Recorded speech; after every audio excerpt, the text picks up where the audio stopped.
Hello दोस्तों, स्वागत है आप सभी लोगों का एक और बेहतर वीडियो में। जितने भी विद्यार्थी कक्षा 10 में हैं और तैयारी कर रहे हैं यूपी बोर्ड 2027 की, तो उन सभी विद्यार्थियों के लिए ये वीडियो काफ़ी इंपॉर्टेंट होने वाला है। इस वीडियो में हम लोग गणित के अति महत्वपूर्ण प्रश्न जो है, वो सभी देखने वाले हैं और जो क्वेश्चन हम लोग देखने वाले हैं, यानी क्वेश्चन को सॉल्व करने वाले हैं, वो 100% आने वाले प्रश्न हैं, ठीक है? यानी ऐसे प्रश्न आपके बोर्ड एग्जाम में काफ़ी बार आ चुके हैं। आप प्रीवियस ईयर के क्वेश्चन उठाकर देख सकते हैं। अगर आप लोग हमारे चैनल पर नए हैं, तो चैनल को सब्सक्राइब जरूर कीजिएगा। हमारे चैनल का नाम है यहाँ पर एग्जाम हॉल है। और कोई भी क्वेश्चन में अगर डाउट है या फिर कोई क्वेश्चन आपको सॉल्व करवाना है, तो आप इंस्टाग्राम पे मुझे मैसेज कर सकते हैं। इंस्टाग्राम आईडी नेम है यहाँ पर एसके, यहाँ पर एक सिंबल है, अब इसको क्या बोलते हैं आप लोग समझ लीजिएगा। उसके बाद सुने 2023 है, ठीक है? तो चलिए फिलहाल हम लोग क्वेश्चन पे चलते हैं। तो चलिए यहाँ पर आप लोग देख सकते हैं, ये हमारा पहला क्वेश्चन, ठीक है? और पहले क्वेश्चन में क्या कह रहा है? पहला क्वेश्चन है और इसमें कह रहा है कि अभाज्य गुणनखंड विधि द्वारा, ठीक है? अभाज्य गुणनखंड विधि द्वारा एचसीएफ एलसीएम ज्ञात कीजिए। तो आपको क्या करना है? सबसे पहले अभाज्य गुणनखंड करना है, उसके बाद जो है एलसीएम एंड एचसीएफ ज्ञात करना है। तो सबसे पहले आपको क्या करना है? सबसे पहले आप लोगों को यहाँ पर लिखना है सॉल्व। यहाँ पर आपको लिखना है सॉल्व। सॉल्व लिखने के बाद अब देखिए क्या करना होगा। सबसे पहली जो हमारा संख्या है यहाँ पर 12 है, तो हम लिखेंगे 12। तो हमने लिख दिया 12। अब हम 12 का क्या करेंगे? अभाज्य गुणनखंड करेंगे।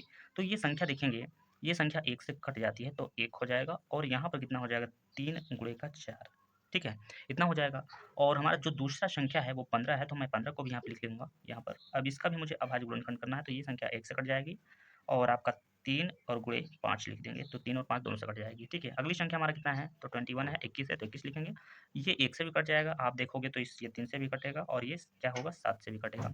हमें क्या निकालना है? एचसीएफ और एलसीएम निकालना है। तो ध्यान दीजिएगा कैसे निकालेंगे। तो सबसे पहले हम निकालेंगे एचसीएफ। एचसीएफ का मतलब होता है हाईएस्ट कॉमन फैक्टर। हाईएस्ट मतलब होता है सबसे ज़्यादा, ज़्यादा से ज़्यादा। कॉमन मतलब होता है जो मिलता-जुलता हो और फैक्टर का मतलब जो फैक्टर इसके हैं। तो अगर हम यहाँ पर ध्यान से देखेंगे तो सभी में 1 है, तो हम यहाँ पर 1 लिख लेते हैं यहाँ पर इंटू। और इसके अलावा हम देखेंगे सभी में क्या है? 3 है। इसमें भी 3 है, इसमें भी 3 है और इसमें भी 3 है। तो हम यहाँ पर इंटू में 3 कर देंगे। तो यहाँ पर 3 कम कितना हो जाएगा? 3 हो जाएगा। यानी हम ये बोल सकते हैं कि एचसीएफ हमारा कितना हो जाएगा? 3 हो जाएगा, ठीक है? अब बात है एलसीएम निकालने की, तो हम यहाँ पे लिखेंगे एलसीएम, एलसीएम यानी लीस्ट कॉमन मल्टीपल, ठीक है? अब देखिए क्या करना होगा। जो आपने एचसीएफ को 3 निकाला ना, तो आप पूरा उसको उतार लीजिए 3 और इसके बाद जो संख्या रह जाएगी उसको लिखिएगा। जैसे इस वाली 12 में देखेंगे तो यहाँ पर 4 बचा हुआ है, यहाँ पर 5 और यहाँ पर 7 है। तो हम यहाँ पर क्या लिखेंगे? 4 को लिखेंगे, 5 को लिखेंगे और यहाँ पर 7 है तो 7 को लिखेंगे। अब इन सभी संख्याओं को हम क्या करेंगे? गुणा करेंगे। तो 4 तियाई 12 होता है, 12 पंचे 60 होता है, ठीक है? तो 12 पंचे 60 हो जाएगा और इंटू का 7 लिख दीजिएगा। अब यहाँ पर 7 का पहाड़ा 6 बार पढ़ेंगे तो 7 छंग हो जाएगा आपका 42। पीछे एक 0 है तो 0 को उतार दीजिएगा। ये हो जाएगा आपका क्या? आंसर, ठीक है? तो आई होप आप सभी लोगों को ये क्वेश्चन अच्छे से समझ में आ गया होगा। तो चलिए चलते हैं क्वेश्चन नंबर दूसरे की ओर। तो चलिए यहाँ पर आप लोग देख सकते हैं, ये आपका क्वेश्चन है, क्वेश्चन नंबर दूसरा। क्वेश्चन नंबर दूसरे में देखिए क्या दिया गया है, ध्यान से आप लोग समझने का प्रयास करिएगा। यहाँ पर कह रहा है कि द्विघात समीकरण यहाँ पर दिया गया है, जबकि द्विघात समीकरण नहीं होना चाहिए, द्विघात बहुपद होना चाहिए। तो ये समीकरण को आप हटाकर बहुपद लिख सकते हैं। तो द्विघात बहुपद बराबर क्या, सॉरी, द्विघात बहुपद में दिया गया है k-1 और यहाँ पर इंटू में दिया गया है x² प्लस के एक्स प्लस 1 के शून्यक में से एक शून्यक आपको यहाँ पर दिया गया है -3। तो दूसरा शून्यक आपसे पूछ रहा है, ठीक है? चलिए सबसे पहले हम लोग क्या करते हैं, यहाँ पर लिख देते हैं सॉल्व। सॉल्व लिखने के बाद जो हमें दिया गया है मान, उसको हम लोग नोट कर लेते हैं। तो हमारा जो मान है वो दिया गया k-1 दिया गया है और उसके बाद दिया गया है एक्स स्क्वायर और प्लस में यहाँ पर दिया गया है के एक्स और प्लस में 1 दिया गया है। एक शून्य का आपको दिया गया है। एक शून्य का मतलब हम ये बोल सकते हैं कि हमारा एक्स की जो वैल्यू दिया गया है वो हमें गिवन है, दिया गया है। तो हम एक्स की वैल्यू जो है जहाँ जहाँ दिया है वहाँ पे हम बैठा देंगे, तो हमारा किसका वैल्यू निकल जाएगा? वो दूसरा शून्य जो है आराम से निकल जाएगा, ठीक है भाई? चलिए इसके इक्वल टू में हम क्या ले लेते हैं? 0 ले लेते हैं। चलिए तो यहाँ पर k है तो आप k को ज्यों का त्यों लिखिएगा, -1 करिएगा।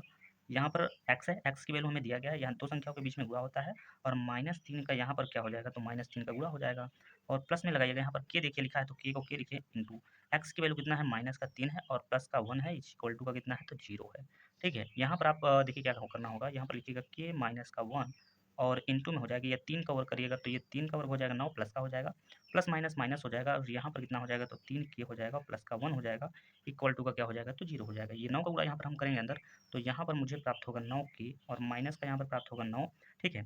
माइनस यहाँ पर देख सकते हैं कितना लिखा है? तो 3 के लिखा है और प्लस का 1 लिखा है, इक्वल टू का कितना लिखा है? 0 लिखा है। यहाँ पर 9 के है प्लस में और ये माइनस में, तो हम घटा सकते हैं। तो जो घटाने पर मान मिलेगा ये 6 के हो जाएगा। ये हो जाएगा आपका माइनस का 1, सॉरी, माइनस का 9 और प्लस का 1, तो ये घटने के बाद आपका मिलेगा 8 मिलेगा और इक्वल टू में क्या हो जाएगा? तो 0 हो जाएगा, ठीक है? अब हम क्या कर सकते हैं, तो यहाँ पर लिखेंगे 6 के इक्वल टू, ये इसको पंचांतर करेंगे तो ये हो जाएगा आपका प्लस का 8, ठीक है? क्योंकि बराबर के बाद जब जाता है तो आपका चिन्ह भी चेंज हो जाता है। हमें के का मान निकालना है तो के बराबर का ये हो जाएगा आपका 8 और बटे का हो जाएगा 6। 2 से आप काटिएगा तो 2 चौके 8 हो जाएगा और 2 से इसको काटिएगा तो 2 से ये 3 बार में कटेगा। अतः हम ये बोल सकते हैं हमारा जो पहला शून्यक था, हमारा एक शून्यक मान के चलिए दिया गया था कितना, माइनस का इतना, और जो दूसरा सॉरी जो दूसरा शून्यक है हमारा वो कितना निकला है, वो 4 और बटे का 3 निकल के आ गया है। ये हो जाएगा आपके क्वेश्चन का करेक्ट आंसर, ठीक है। तो आई होप आप सभी को ये भी क्वेश्चन अच्छे से समझ में आ गया होगा। तो चलिए चलते हैं क्वेश्चन नंबर तीसरे की ओर। चलिए, यहाँ पर आप लोग देख सकते हैं क्वेश्चन नंबर 3 नंबर यहाँ पे लिखा हुआ है। लिखा क्या है, द्विघात बहुपद x square plus 7x plus 12 के शून्यक, ठीक है। यहाँ पर कह रहा है कि शून्यक ज्ञात कीजिए और शून्यकों तथा गुणांकों के बीच संबंध की सत्यता की जांच कीजिए। बहुत ज़्यादा इंपॉर्टेंट क्वेश्चन है।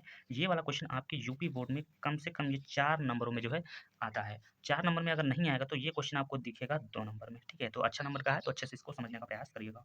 सबसे पहले हम लोग क्या करेंगे, यहाँ पर हम लोग क्या करने वाले हैं, तो यहाँ पर लिखने वाले हैं सॉल्व। सॉल्व लिखने के बाद क्या करना होता है, सबसे पहले यहाँ पर कह रहा है शून्य ज्ञात कीजिए, तो हम शून्य ज्ञात करेंगे। तो जो हमारे मान दिया गया है यानी कि एक्स का स्क्वायर और प्लस में दिया गया है आपका यहाँ पर कितना 7x दिया गया है और प्लस में दिया गया है यहाँ पर 12 इक्वल टू में आपको 0 लिखना होगा क्योंकि आपने शून्य ज्ञात करना है, ठीक है। शून्य ज्ञात करने के लिए आपको देखना होगा कि ये 12 जो है किसके पहाड़ा में आता है, उसको जोड़ने घटाने पे क्या हमें बीच वाला प्राप्त हो जाएगा। तो 12 अगर आप देखोगे तो ये 4 के पहाड़ा में आपको मिलेगा और कितनी बार में, तो 3 बार में, और 4 3 जोड़ेंगे तो ये बीच वाला 7 भी आ जाएगा। मतलब हम ये बोल सकते हैं हमारा जो खंड हो जाएगा वो एक्स स्क्वायर प्लस इतना लिखेंगे। अब यहाँ पर हम करेंगे क्या, 4x, ठीक है, और प्लस का यहाँ पर लिखना होगा आपको 3x, प्लस का यहाँ पर लिखना होगा जो पीछे वाला आप 12 देख रहे हैं ना, ये लिखेंगे इक्वल टू करेंगे 0। यहाँ पर कॉमन अब हम लेंगे तो इन दोनों में कॉमन हमारा कितना है, तो x कॉमन है। आई होप आप सभी लोग देख पा रहे होंगे। तो यहाँ पर x और प्लस का यहाँ पर हो जाएगा 4 और प्लस इन दोनों में कॉमन निकालने का हम प्रयास करेंगे तो 3 निकलेगा, ठीक है। तो यहाँ पर रहेगा आपका x और ये 3 जब बाहर हुआ तो यहाँ पर आ जाएगा आपका 4 इक्वल टू का कितना हो जाएगा, तो ये हो जाएगा 0 हो जाएगा। अगले ब्रैकेट में हम लिखेंगे यानी अगले स्टेप लिखेंगे x प्लस 4, एक बार लिखेंगे। क्यों एक बार लिखेंगे, क्योंकि x प्लस 4 ये ब्रैकेट बराबर हो चुका है तो एक बार लिखेंगे हम इसको।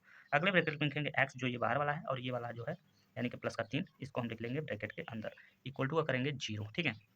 अब क्या करेंगे, हमें शून्य ज्ञात करना है तो हम लिखेंगे x प्लस का ये 4 और बराबर में हम लिखेंगे 0, ठीक है।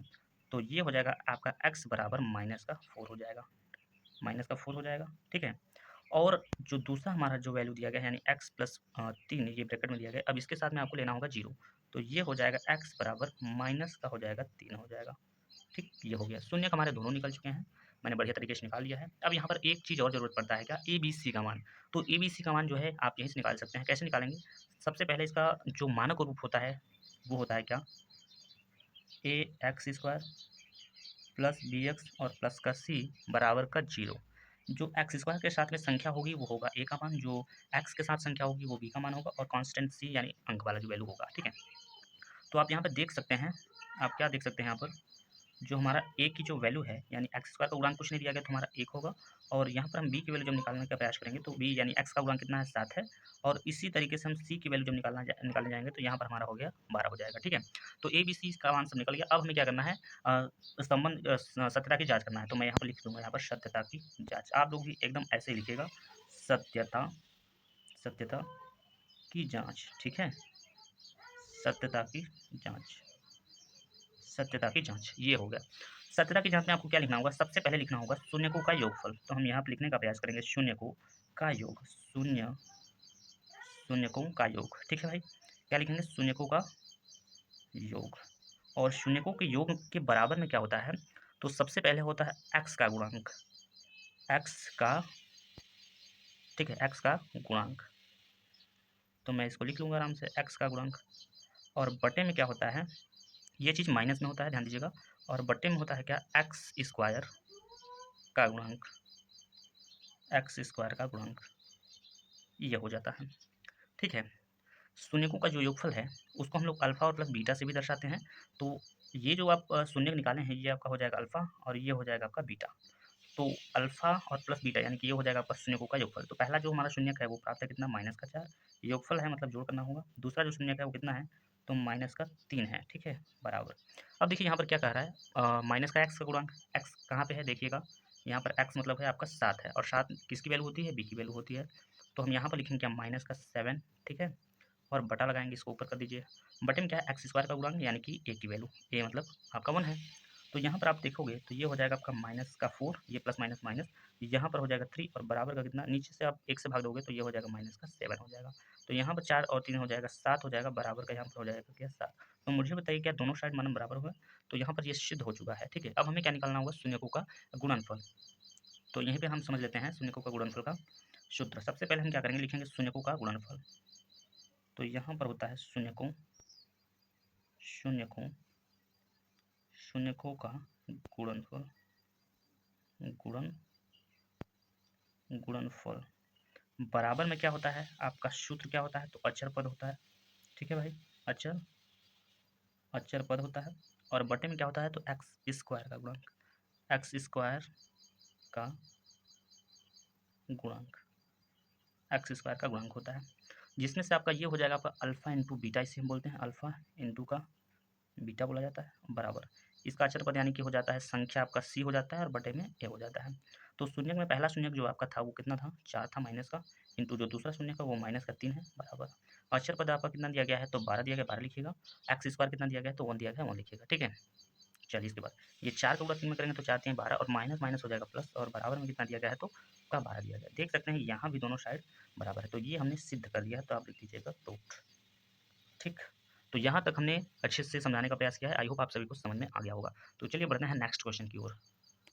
तो चलिए यहाँ पर देख सकते हैं क्वेश्चन नंबर 4 में क्या कह रहा है, एक घन का आयतन हमें दिया गया है, कितना दिया गया है, तो 729 दिया गया है। कह रहा है कि घन सेंटीमीटर मतलब ये दिया गया है, इसका संपूर्ण पृष्ठ क्षेत्रफल आपको ज्ञात करना है, घन का संपूर्ण पृष्ठ क्षेत्रफल ज्ञात करना होगा।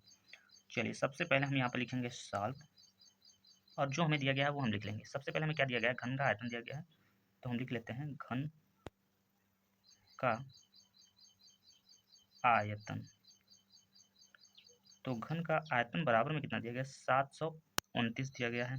ठीक है, और घन के आयतन का जो सूत्र होता है वो होता है क्या, आपका ए क्यूब होता है। तो ए क्यूब के बराबर में आपको लिखना होगा क्या, 729। अब देखिए हमको एक का वैल्यू निकालना है, या फिर यूँ कह लीजिए इसको लिखिए ए क्यूब, ये बताइए कि ये जो है कितने का क्यूब है, तो आप यहाँ पर बताएंगे कि ये 7 का क्यूब है। ठीक है, 7 का क्यूब है, तो ये क्यूब से क्यूब यहाँ पर कैंसिल हो जाएगा, तो आपका यहाँ पर भुजा कितना हो जाएगा, भुजा पता चल जाएगा आपका 7 हो जाएगा। यहाँ पर एक थोड़ा सा मिस्टेक हो गया है, ये जो है कितने का घन है, ये 9 का घन है, आप ध्यान से समझिएगा, मैंने थोड़ा जल्दीबाजी में कर दिया इसको। तो ये 9 का घन है, तो मैं इसको 9 का घन बना लेता हूँ। ठीक है, ये 9 का घन, 729 जो होता है ये 9 का घन है। ठीक है, चलिए तो जब भुजा हमें पता चल गया तो हमें निकालना है क्या, संपूर्ण पृष्ठ क्षेत्रफल। संपूर्ण पृष्ठ क्षेत्रफल को हम लोग क्या बोलते हैं, टोटल सरफेस एरिया। ठीक है, यानी टीएस से, और यही हमें क्या करना है, ज्ञात करना है। लेकिन हम क्या लिखेंगे, संपूर्ण पृष्ठ क्षेत्रफल ऐसा लिखेंगे। तो यहाँ पर हमारा क्या निकालना है, संपूर्ण ठीक है पृष्ठ क्षेत्रफल हमें ज्ञात करना है। तो संपूर्ण पृष्ठ क्षेत्रफल बराबर सूत्र होता है 6a² होता है, जिसमें से आप 6 को 6 लिखेंगे इंटू ए की वैल्यू आपको दिया गया यहाँ पर 9, यहाँ पर 9 का क्या करिए, स्क्वायर करिए, यहाँ पर लिखिए 6 इंटू 9 का वर्ग आपको पता होगा तो आप लिख लीजिएगा 81 होता है। ठीक है, और 6 का गुणा करेंगे, 6 कम 6 हो जाएगा, और 8 6 48 होता है, यानी 6 48 हो जाएगा, ये हो जाएगा। क्षेत्रफल है तो मात्रक इसका घन सेंटीमीटर दिया गया है, मतलब सेंटीमीटर दिया गया, तो हम यहाँ पर लिखेंगे वर्ग सेंटीमीटर, या फिर यूँ कह लीजिए सेंटीमीटर स्क्वायर, ये हो जाएगा आपका आंसर। ठीक है, तो आई होप आप सभी को ये क्वेश्चन भी अच्छे से समझ में आ गया होगा। तो चलिए चलते हैं नेक्स्ट क्वेश्चन की ओर। चलिए यहाँ पर आप लोग देख सकते हैं ये क्वेश्चन काफ़ी ज़्यादा इंपॉर्टेंट है। ठीक है, 1-2 नंबर में कम से कम तो देखने को मिलेगा। ये कह रहा है कि समांतर श्रेणी 2 7 12 डॉट डॉट डॉट का 10वां पद आपको ज्ञात करना है। तो सबसे पहले हम लोग यहाँ पर लिखने वाले हैं सॉल्व। ठीक है, सॉल्व लिखने के बाद अब देखिए क्या करना होगा, सबसे पहले हम क्या करेंगे, जो हमें मान देंगे उनका नाम लिख लेंगे। तो ये हमारा है प्रथम पद है, इसको हम बोलते हैं प्रथम पद। तो प्रथम पद को हम दर्शाते हैं ए से, तो ए का जो मान है वो हमें दिया गया है। उसके बाद इसमें जरूरत जिसकी पड़ेगी वो हो जाएगा डी। डी मतलब क्या होता है, डिफरेंस, इन सभी में अंतर करने का है। तो दूसरे पद में से आपको माइनस करना होगा पहला पद, तो जब घटाइएगा तो ये मिलेगा आपको 5। ठीक है, तो ए और डी का वैल्यू आपको पता चल गया। हमसे यहाँ पर पूछ रहा है 10वां पद ज्ञात करना होगा, यानी एन की वैल्यू यहाँ पर दिया गया है, तो एन बराबर हम लिखेंगे यहाँ पर 10। ठीक है, अब देखिए nवां पद निकालने के लिए एक अच्छा सूत्र होता है, क्या होता है, तो ए एन बराबर होता है ए प्लस ब्रैकेट में n माइनस 1 इंटू का डी होता है। तो जिसमें से हमें एन की वैल्यू पता है तो यहाँ पर लिख देंगे ए 10 हो जाएगा, बराबर में ये ए की वैल्यू पता है आपको कितना, 2 है तो 2 लिखेगा, प्लस यहाँ पर एन की वैल्यू आपको कितना पता है, तो 10 पता है, माइनस का 1 इंटू डी की वैल्यू कितना आपने निकाला, तो यहाँ पर 5 निकाला। ठीक है, बराबर, अब यहाँ पर ध्यान दीजिएगा, तो ये हो जाएगा आपका 2, और यहाँ प्लस यहाँ पर घटाइएगा तो ये हो जाएगा 9, और इंटू में कितना हो जाएगा, तो 5 हो जाएगा। यहाँ पर ये हो जाएगा 2, और 9 बचे होता है 45, तो 45 को यहाँ पर लिख दीजिएगा। 45 और प्लस का 2 ऐड करिएगा तो ये हो जाएगा 47। तो 10वां पद कौन सा होगा, 47 हो जाएगा। यही हमें ज्ञात करना था, और जो हमने अच्छी तरीके से यहाँ पर ज्ञात कर लिया है। तो चलिए चलते हैं क्वेश्चन नंबर 6 की ओर। चलिए यहाँ पर आप लोग देख सकते हैं, यहाँ पर देखिए क्वेश्चन नंबर ये 6 है, ठीक है। कह रहा है कि बिंदुओं 2, -2 और -7, 4 को जोड़ने वाले रेखाखंड के मध्य बिंदु के निर्देशांक ज्ञात कीजिए। तो मध्य बिंदु का आपको निर्देशांक ज्ञात करना है। तो सबसे पहले हम क्या करेंगे, सबसे पहले हम लोग लिखेंगे सॉल्व, और सॉल्व लिखने के बाद जो हमें बिंदु दिया गया है उस बिंदु को लिख लेंगे। तो जो पहला बिंदु है वो कितना दिया गया है, वो 2 कॉमन दिया गया है, -2 दिया गया है, ठीक है। और दूसरा जो बिंदु दिया गया है उसको भी हम लोग नोट कर लेते हैं, यानी लिख लेते हैं। तो दूसरा जो बिंदु दिया गया है वो -7 और कामा कितना दिया गया है, 4 दिया गया, तो हम इसको इतना लिख लेंगे, ठीक है। अब किसको क्या बोला जाता है ध्यान समझिएगा। जो पहला बिंदु होता है ना, पहला बिंदु में जो सबसे पहला नंबर होता है उसमें आप लिखोगे ये किसकी वैल्यू है, एक्स की वैल्यू कितना है भैया, तो एक्स की वैल्यू है आपका कितना, तो x1 की वैल्यू कितना है, 2 है। अब इस तरीके से जो दूसरा बिंदु है, इसमें पहली वाली जो वैल्यू होगी वो आपका x2 की होगी। तो x2 की वैल्यू कितना होगा आपका -7 हो जाएगा। अब इसमें ये क्या है फिर, तो इसको हम बोलते हैं y1। तो y1 की वैल्यू कितना है, -2 है। और इसी तरीके से आप निकालेंगे y2 की वैल्यू आपको कितना दिया गया है, तो यहाँ पर 4 दिया गया है, ठीक है। क्या कर रहा है, मध्य बिंदु के निर्देशांक ज्ञात कीजिए। तो मध्य बिंदु का निर्देशांक ज्ञात करने के लिए आपको एक सूत्र पता होना चाहिए, मध्य बिंदु के निर्देशांक, ठीक है। आप ऐसा लिखिए, x बराबर क्या होता है, तो x1 और प्लस का होता है x2 और बटा में होता है 2 होता है, ठीक है। ये हो जाएगा आपका x1 निकालने के लिए। तो हम लिखेंगे यहाँ पर x बराबर, x1 की वैल्यू हमने देखा यहाँ पर 2 है तो 2 लिखेंगे, प्लस है प्लस लगाइए, x2 की वैल्यू कितना है, -7 है। तो -7 लिखिए, लेकिन इसको करिए ब्रैकेट में क्योंकि 2 चिन्ह हो जाएगा ना फिर, और बटा का हो जाएगा 2 हो जाएगा। अब अगले स्टेप पे क्या करेंगे, तो यहाँ पे लिखेंगे ये हो जाएगा 2 प्लस माइनस माइनस हो जाएगा, उसके बाद 7 हो जाएगा, अपान में कितना हो जाएगा, अपान में आपका 2 हो जाएगा। अगली स्टेप में हम करेंगे क्या, लिखेंगे x बराबर, घटाने पर आपको प्राप्त हो जाएगा यहाँ पर -5 और बटे में कितना हो जाएगा आपका 2 प्राप्त हो जाएगा। तो ये तो हमने ज्ञात कर लिया। अब हम क्या करेंगे, y की वैल्यू ज्ञात करेंगे। तो लिखेंगे y बराबर, यहाँ पर हो जाएगा y1 और प्लस का क्या हो जाएगा y2 हो जाएगा, बटे में हम क्या लिखेंगे, बटे में हम 2 लिखेंगे। तो यहाँ पर अगले स्टेप क्या करेंगे, यहाँ पर सब काम लगा दीजिएगा। तो y बराबर, y1 की वैल्यू आप देख पा रहे होंगे यहाँ पर माइनस का दिया गया है 2, और y2 की जो वैल्यू है वो कितना दिया गया है, तो अब यहाँ पर प्लस है और प्लस का यहाँ पर लिखेंगे 4, और बटे में कितना हो जाएगा, बटे में आपका 2 हो जाएगा, ठीक। तो यहाँ पर लिखिएगा y बराबर, इसको आप सॉल्व करिएगा तो यहाँ पर हमें जो मिलेगा मान 2 मिलेगा, और बटे में कितना हो जाएगा, तो 2 हो जाएगा, ठीक। तो यहाँ पर हो जाएगा y बराबर, ये कटने पर कितना हो जाएगा, तो आपका हो जाएगा 1 हो जाएगा। तो अतः हम ये बोल सकते हैं मध्य बिंदु के निर्देशांक, अतः मध्य बिंदु के निर्देशांक जो होंगे वो कितने होंगे, सबसे पहले एक्स वाली लिखी जाती है तो मतलब -5/2 और कामा में लिखा जाएगा आपका 1। यही हो जाएगा आपका आंसर। तो इस वीडियो में हम लोगों ने जितने भी क्वेश्चन सॉल्व किए, क्या आप सभी लोगों को वो सभी क्वेश्चन समझ में आया है? अगर समझ में आया तो एस, और नहीं समझ में आया तो नो करके कमेंट जरूर कीजिएगा, ठीक है। तो चलिए इस वीडियो में इतना ही, मिलते हैं नेक्स्ट वीडियो में, तब तक के लिए जय हिंद, जय भारत।